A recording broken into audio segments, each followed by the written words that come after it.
안녕하세요. 저는 올해 47살 여자이고 디자인 전공을 하고 현재 남편과 함께 작은 디자인 사무소를 운영하고 있습니다. 다행히 일거리는 코로나를 겪으면서도 꾸준히 평소대로 차질 없이 들어왔고 현재 남편과는 업무 분담을 칼같이 하는지라 저는 그냥 월급만 받고만 하는 정도이지만 사업은 잘 돼가는 듯 해요. 저희 딸도 저희 부부와 마찬가지로 디자인을 전공하여 작년에 대학에 들어갔고 앞으로도 딸이 원한다면 함께 일할 의향이 있어서 딸과 함께 돈을 번다는 기대로 부풀어 사는 평범한 아줌마입니다. 딸과의 관계가 애틋한 만큼 저 또한 저희 엄마와의 모녀 관계가 애틋한 편이었습니다. 제가 여기서 과거형으로 언급한 이유는 다름 아닌 저희 어머니께서 1년 전에 지병으로 돌아가셨기 때문이에요. 제 아무리 어릴 적에 사소한 것으로 엄마한테 대들었고 싸우기도 정말 말도 안 되게 많이 싸우면서 마음에 금이 가고 상처를 받은 적도 많았지만 그럼에도 저희 엄마는 평생을 제 옆에서 함께 오래도록 살아주면서 저와 이렇게 알콩달콩 싸우기도 하고 화해도 하면서 돈독한 모녀 관계를 이어가 주실 줄 알았습니다. 감히 다른 지인들이 돌아가시거나 친구가 부모님을 다 여의었을 때도 저만큼은 미련하게 우리 부모님은 다 내가 검은 머리가 파뿌리 되는 때까지 곁에 함께 있어 주실 거라는 걸 당연스럽게 생각을 했습니다.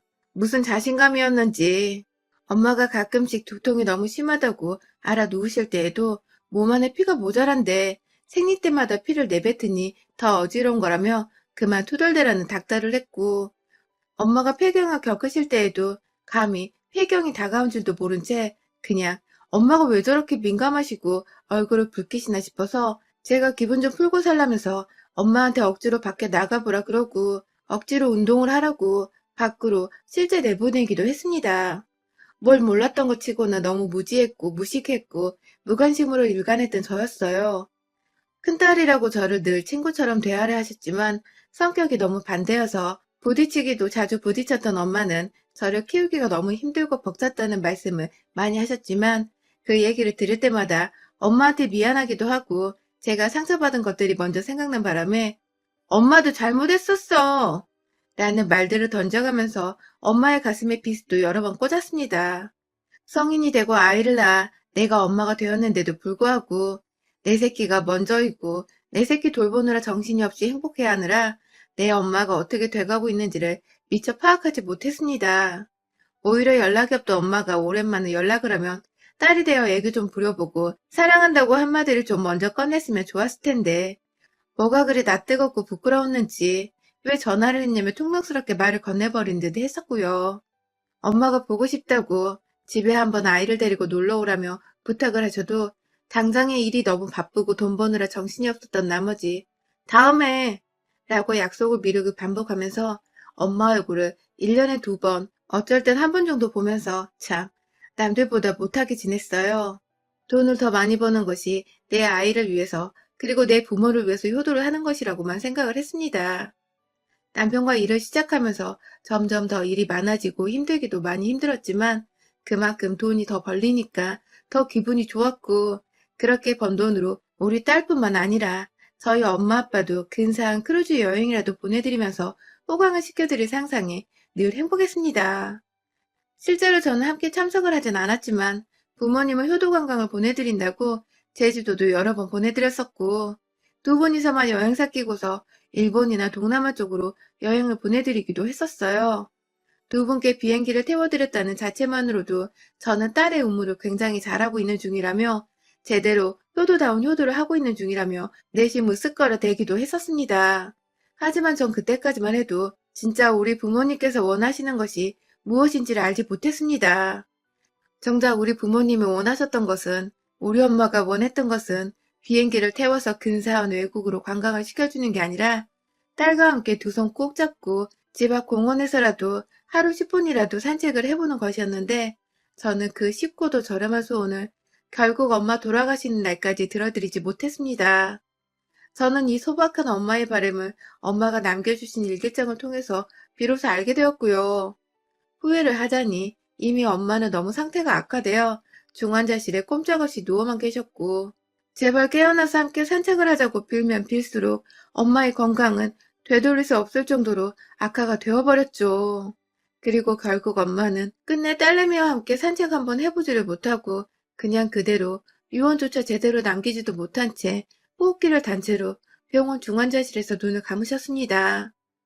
그날은 설을 앞둔 일주일 전쯤이었습니다. 엄마가 돌아가시고 나서는 설을 지내기 전에 항상 엄마의 제사를 차리는 날이 찾아왔죠. 엄마를 잘 돌봐드리지 못했다는 죄책감에 엄마가 돌아가시고 나서 한동안 저는 일을 제대로 할 수도 없었어요. 돌아가신 엄마를 다시 살려내려며 애먼 남편한테 화풀이를 해보기도 했고, 남편도 제가 너무 걱정이 되었는지 일을 하지 못하게 하면서 제가 진정할 수 있는 시간을 가질 수 있도록 만들어줬어요. 엄마 때문에 정신이 말이 아니게 혼란스러웠을 텐데도 딸내미는 수험 생활을 잘 견뎌줬고, 저도 빠른 시간은 아니었지만 최대한 마음 추스리고서 일상으로 되돌아올 수 있었습니다. 산 사람은 어떻게든 사라진다고 하더니 정말 그렇게 엄마 없는 세상에 익숙해져 가는 제 자신이 가끔 정말 원망스럽기도 했지만 저 때문에 더 힘들어하는 아빠를 보니 저도 더 이상 울기만 할 수가 없더라고요. 그렇게 엄마가 돌아가신 해에 저는 당연히 시댁도 가지 못했고요. 다만 제가 경황이 너무 없어서 잘 몰랐는데 저희 엄마 상 치르는 동안에 저희 시댁에서 아무도 찾아오지를 않으셨더라고요. 제가 울다 지쳐서 잠시 눈을 붙였을 때라도 다녀가신 줄 알았더니 나중에 알게 된 건 저희 시부모님이 아무도 저희 엄마 장례식에 오지를 않았어요. 이 사실을 정말 몇 달이 지나고서야 우연히 저희 외삼촌께서 친정에 다 같이 모여 술을 마시다가 경우가 없는 분들이다 라며 말씀을 해주셔서 알게 되었고 그제서야 남편도 저한테 이실직고를 하더라고요. 본인들이 설날 제사를 앞두고서 재수없게 상치르러 가는 게 맞나 싶어 고민을 하다가 못 오신 것 같다고 말입니다. 본인도 여러 번 오시라 말씀을 드리고 화까지 냈는데 시골분들 고집이 너무 세서 자기가 어쩔 수 없었다고 말이죠. 제가 그날부터 거의 잠을 못 잤어요. 시부모님에 대한 원망 때문에요. 니들이 한 명씩 지금 당장 죽더라도 절대로 우리 아빠한테 장례식장에 찾아오란 말을 안 할 거라는 다짐까지 해가면서 너무 섭섭해서 추석이 다가올 때까지 두 분에 대한 원망이 거의 하늘을 찔렀습니다. 그리고 시댁에 찾아가게 된 그해 추석, 지금도 크게 달라진 건 없지만 그 당시는 코로나 때문에 정말 말이 아닌 시국이었잖아요. 안 그래도 가뜩이나 시댁에 열이 받아 있는 상태에서 코로나 시국에 굳이 나까지 위험하게 시댁에 가야 하나 싶어서 전화를 드려서 못 간다고 말씀을 드렸습니다. 그러자 시어머니는 노발대발하면서 네가 뭔데 시집에 못 온다는 말을 하냐면서 친정에서 그렇게 배웠냐고 하시더군요. 돌아가신 엄마를 욕보이는 것 같아 제 행실에 후회가 되면서도 그와 동시에 저희 엄마 돌아가신 줄 뻔히 아시면서 아무렇지 않게 친정에서 그리 배웠냐고 고인을 욕보이는 시어머니의 말씀도 제 상식선에서는 쉽사리 이해하고 곧이곧대로 받아들이기가 힘들었습니다. 어머님, 저희 엄마 돌아가셨는데 그런 식으로 언급하지 마세요. 다시는. 하면서 제가 목소리를 깔고 그딴 식으로 말을 왜 하냐는 말투로 쏘아대니 어머님은 그제서야 아, 너희 엄마 돌아가셨지? 하면서 몰랐다고 하시더군요. 순간 이 할망구가 노망이라도 든 줄 알았습니다. 뭐 이런 식으로 말을 하는지 싶어 생각을 해보니 그냥 사람 자체가 상식을 넘어서 아주 무식이 줄줄 흐르더군요. 기분이 더 나빠져서는 그제서야 어머님, 저희 엄마 장례식 때 두 분 다 오지도 않으셨다면서요? 라고 뒤늦게 화를 내봤습니다. 그러자 시어머니는 아주 뻔뻔히 생각할 시간도 가지지 않은 채 그냥 툭 하고 뱉어내시더라고요. 우리가 장례식에 갔다가 우리 조상 제사를 지낼 수도 없는데 거길 뭐 좋다고 가니? 하고 말입니다. 사돈이 돌아가셨다는데 장례식에 간다는 기본적인 상식조차 제사를 핑계로 대며 무시를 하는 시어머니의 태도가 절대로 정상적이게 보이지 않았습니다. 그 와중에 지 조상도 아닌 지 남편의 제사진에 걱정을 하면서 우리 엄마 장례식에 왜 가냐고 뻔뻔하게 대답하는 시어머니와 더 이상 얘기를 하기 싫더라고요. 그래서 그냥 저도 이 시국에 위험하게 시댁에 가서 제사를 왜 지내냐면서 추석엔 시댁에 안 간다는 말을 한 채 전화를 끊어버렸습니다. 그날부터 추석까지 시부모님은 번갈아 가면서 저희 남편한테 전화를 해댔어요. 이번 추석에 정말 안 오면 자식이고 뭐고 인연을 다 끊어버리겠다는 소리를 해대면서 반드시 추석에 집에 오라고 하셨으나 제가 끝까지 안 간다고 남편한테 확실하게 경고의 목소리로 날렸고, 정 난감하면 너 혼자 다녀오라고 해서 남편이 결국은 혼자 시댁에 가긴 했습니다. 집에서 부모님이 번갈아 가며 오라고 닥달을 하는 걸 남편은 차마 무시할 수 없었나 보더라고요. 뭐 저도 억지로 천류는 맞고 싶지 않았기 때문에 시댁에 간다는 남편을 굳이 가지 말라고 말리지는 않았습니다. 그리고 그날 시어머니는 저한테 친히 문자를 보내셔서는 네가 조상 모시는 걸 거부하면 네 자식 앞날 깜깜할 거다 라는 식으로 경고의 말을 하셨는데요.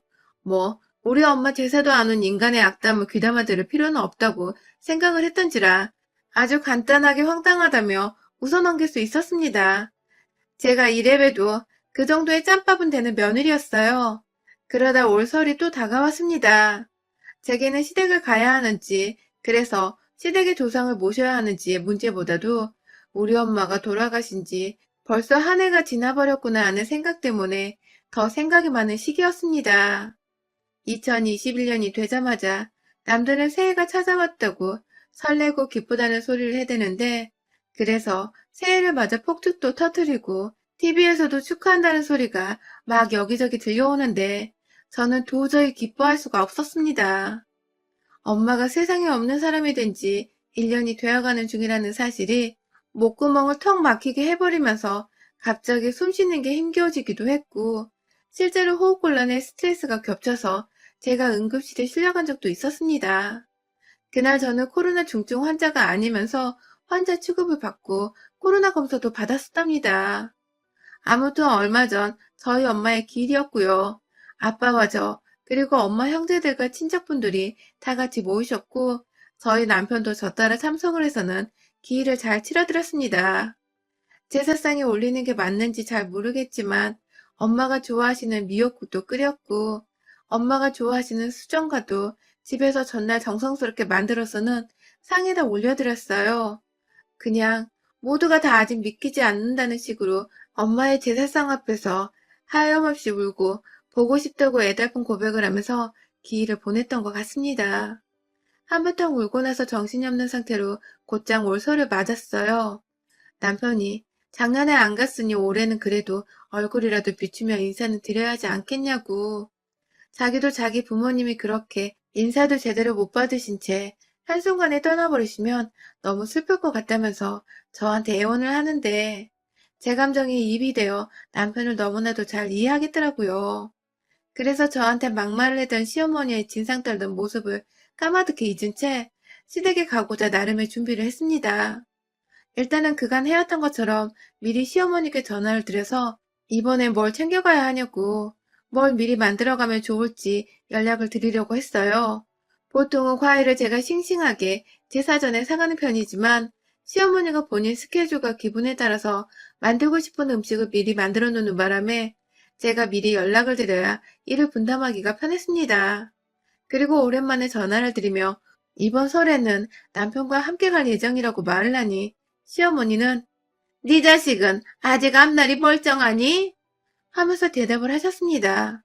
네, 지난 추석 때 제사를 지내러 시댁에 오지 않았다는 이유로 저한테 제 딸의 앞날이 깜깜할 거라는 악담을 퍼부으셨던 시어머니가 아직 그걸 기억하시고는 진짜로 내 딸, 그러니까 본인의 소녀되는 아이의 앞날이 궁금하다고 물어보시더군요. 이거 완전 인간 말종이더라고요. 어머님, 본인 손녀가 앞날이 꼬였으면 좋으시겠어요?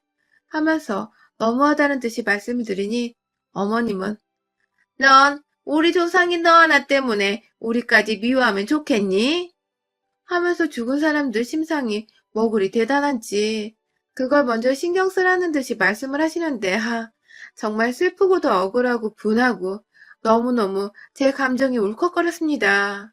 그리고 결국 어머님은 먼저 전화를 끊으시면서 말하시길 너 니네 엄마 기일 지냈지?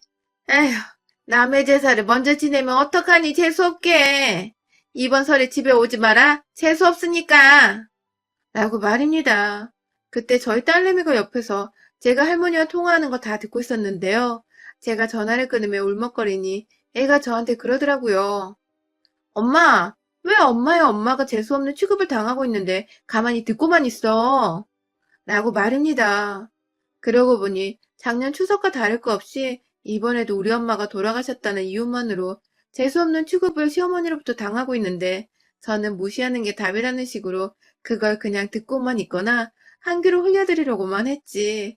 제대로 나서서 맞서고 욕을 한바탕 해줄 생각을 못하고 있었더라고요. 하늘에서 우리 엄마가 이 꼴을 보면 얼마나 속이 뒤집히시고 억울해서 천불이 나실지. 그래서 그냥 설날에 시댁에 가고자 결심을 했습니다. 가서 죽이 되든 밥이 되든 할 말을 하고 다시는 우리 엄마 제사를 가지고 재수가 없다느니 그래서 시댁에 오지도 말라는 취급을 당하지 않게 하고자 생각을 고쳐먹었어요. 그리고 설이 되어 아무것도 상황을 모르던 남편과 함께 시댁으로 갔습니다.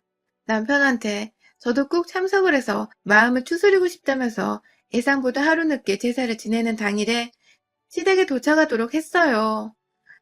시댁에 도착을 하자마자 시어머니랑 남편 혼자 저번 추석 때처럼 찾아온 줄 알고 아들 하면서 나오다가 차 안에서 함께 나오는 저와 손녀의 얼굴을 보더니 뭘 못 볼 거 본 사람 마냥 인상을 확 찡그리더라고요.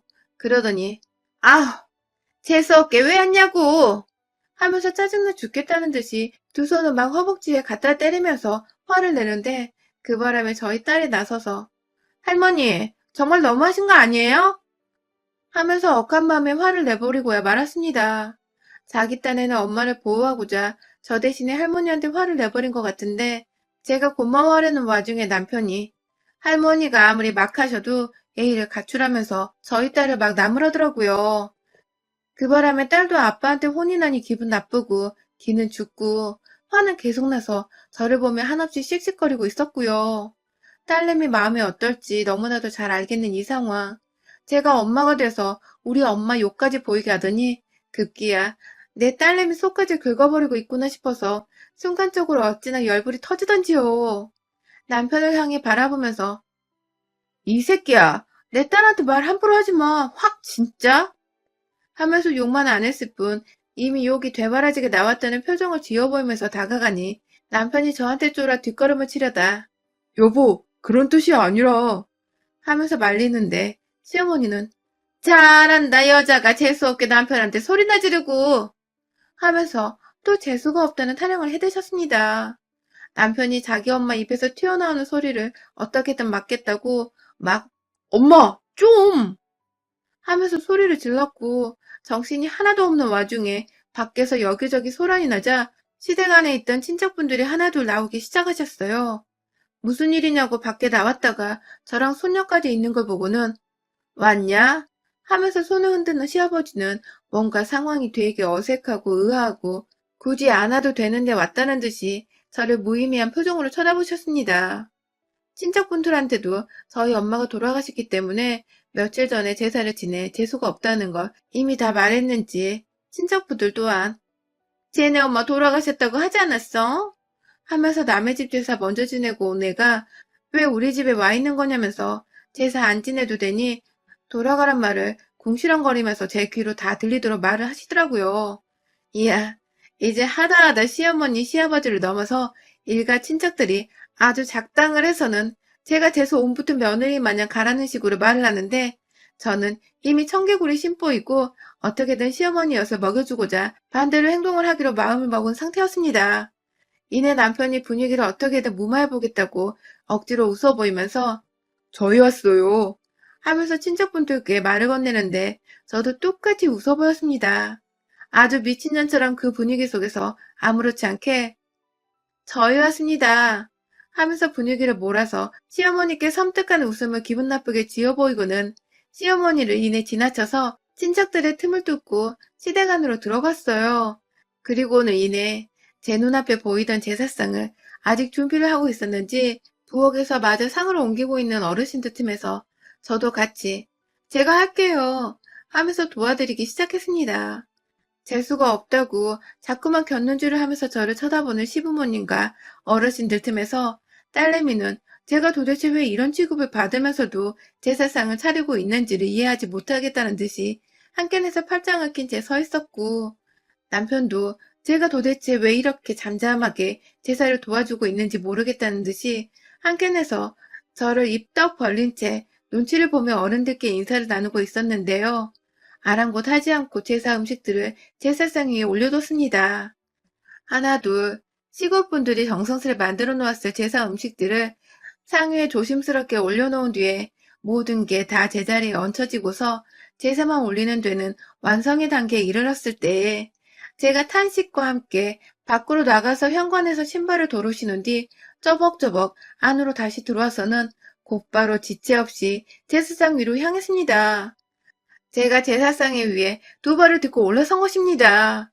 그리고는 기다렸다는 듯이 시엄마가 준비하고 제가 손수 상 위에 옮긴 그 제사 음식들, 그리고 그 외의 그릇들까지 제가 모두 다 정말 작정했다는 듯이 신발을 신은 채로 뻥뻥 차버리면서 음식들을 거실 사방으로 튕겨 까버렸습니다.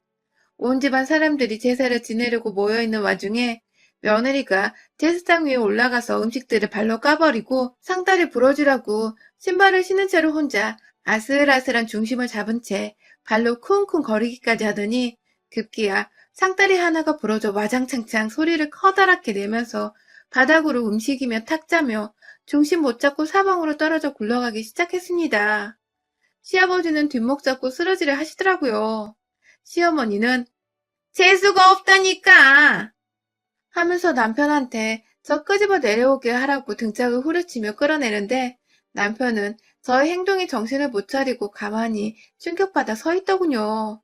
그 뒤에서 저희 딸은 엄마 잘한다는 중이라며 같이 제 리듬에 맞춰 웃기다고 구경하다 급기야 핸드폰으로 사진까지 찍었고 저는 제 발로 시댁을 걸어 나왔고요. 시어머니한테는 재수없는 며느리는 이만 퇴장합니다. 앞으로 다시는 당신들 조상 제사는 안 지낼 테니 추석에도 며느리 없이 제사 지내세요. 라는 말씀을 건네드렸고요. 이내 저희 친정엄마를 이 상황에서 제대로 기려보고자 이제야 저희 엄마가 하늘에서 마음 편히 저 잘했다고 칭찬해 주실 것 같네요. 라는 말을 시댁 식구들에게 큰 소리로 말하고는 딸내미 손 잡고 나왔습니다. 죄송하다고 연신 인사를 드리던 남편은 저한테 차키를 뺏긴 채 이대로 정말 떠날 거냐고 하소연을 하듯 매달렸지만 너도 그런 식으로 마누라 챙길 거라면 나랑 차라리 이혼하고 너 혼자 네 조상 깔끔하게 모시라며 욕을 한 바가지 해버리니 그럴 일은 없다면서 자기가 운전석으로 가서 차를 몰겠다고 하더군요. 저는 딸이랑 뒤에서 마음 추스리며 진정하라고 했고요. 그렇게 저는 엄마의 기일도 완벽하게 챙겨드렸고 엄마를 모욕한 시부모와 그들의 조상들 엿도 먹인 뒤에 유유히 집으로 돌아왔습니다. 시댁은 난리가 났고 남편이 이혼당할 것 같다고 구라를 치면서 제발 지금은 조용히 입 다물고 있으라 하니 시부모는 미친년처럼 난리친 며느리가 이젠 아들을 이혼남까지 만들어버리려 한다면서 입을 진짜로 꾹 다물어 버렸어요. 그 바람에 조금 더 일찍 명절을 끝내버린 저희 집은 집에서 주말 내내 휴식을 취하면서 힐링을 하고 있답니다. 여러분들의 설은 어떠셨나요? 저는 사연 쓴 김에 자랑 좀 할게요. 저희 설은 이번에도 그렇고 앞으로도 그렇고 쭉 이렇게 힐링한 채 집에서 가만히 지내면 쉴 것 같아요. 여러분의 생각은 댓글로 남겨주세요. 오늘도 시청해주셔서 정말 감사합니다.